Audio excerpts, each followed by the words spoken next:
მნიშვნელოვანი არის мотивация ისეთი, რომ აზარტულიც უნდა იყოს ვარჯიშები, ანუ ეს არ უნდა იგრძნობოდეს, რომ აი სამედიცინო და მხოლოდ სამედიცინო დატვირთვისთვის აკეთებ რაღაცას. არამედ ცოტა სპორტული აზარტიც უნდა გქონდეს. აი თამაშის კი, მაგრამ აი ეგ არის გონივრული რაღაცა, რომ მაგალითად ეს თამაშის მომენტი უნდა იგრძნობოდეს. აი თამაშის მომენტი, რომ აი როგორც მაგალითად რა კალათბურთის დროს თქვას ბურთს ისვრი და ჩააგდე.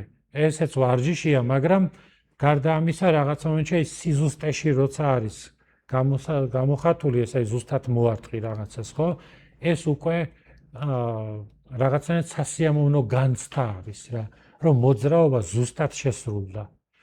და ასანებში ეს როგორ შეიძლება იყოს, იცი რა, აი კინეზიოლოგიას სწავლობ და მე ზუსტად გძნობ, რომელი კუნთი გაიჭიმა, როგორ დაიცვა და მიხვდი, რომ აი რა მაგრა გამოვიდა, თქვა ესა თუ ის ამ ცოდნის შედეგად რა ეფექტი მიიღე რა.